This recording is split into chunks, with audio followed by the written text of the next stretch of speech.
I think there's a high chance that we've all been in a room where someone stands up from risk or security or your internal blue team and says, I think we've got a shadow IT problem, we've got a shadow AI problem. People are using tools in our organisation that we didn't approve, and they're building things on company data, shipping with agents that skip review.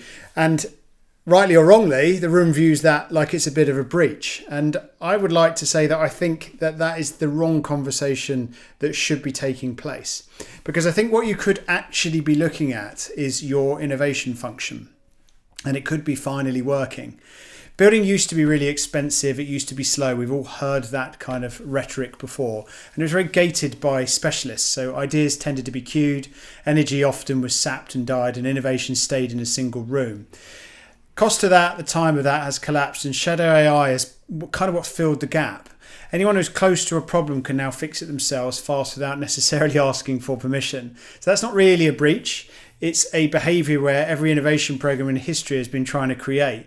And the only thing that's really kind of been missing is what I've talked about before, which is like the rails. So what is the idea around this? So here's the thing that I think that most companies are getting wrong when they try to put rails around that innovation and that energy. They probably ask the money question too late. They probably ask it 18 months in, when hundreds of exciting experiments have been completed with AI, and someone finally asks, as I think what's happening a lot at the moment, where's the return on all of this kind of stuff? That single discipline separates a real innovation engine from an innovation theatre.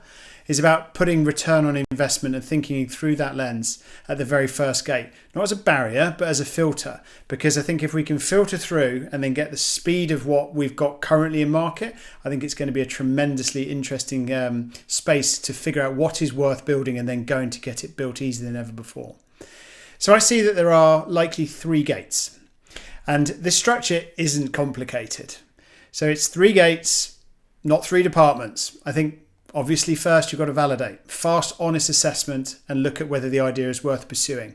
So you haven't got someone off in some department just spinning stuff up. It's got to be centralised through is it worth pursuing? The money question has got to be asked at that door rather than later. Then you've got build. That's a safe space where you can work on that with the right data, with the right visibility done properly without getting banned entirely. And then it's about growth, which is the commercialisation path once things have been built to prove themselves, to make sure that the good work doesn't stop with the laptop, it actually continues on. So just some rails to kind of like capture and control the energy that's already in the organisation, so it's got somewhere meaningful to go. So I've written all of this up on a Substack. It's called The Great Compression. I'll make sure that the link is below. And that full argument takes a look at what those 3 gates are in practice and why it's a movement, and why it's a movement that innovation leaders should really kind of take a look at, because I think this is going to get bigger and I think it's going to be tremendously interesting. So please have a read. Please share it with whoever's running that, boardroom conversation in your company, because whoever harnesses shadow AI first, I think is going to get a leg up on the competition, because right now, not many people have. All right. Thanks very much. Take care.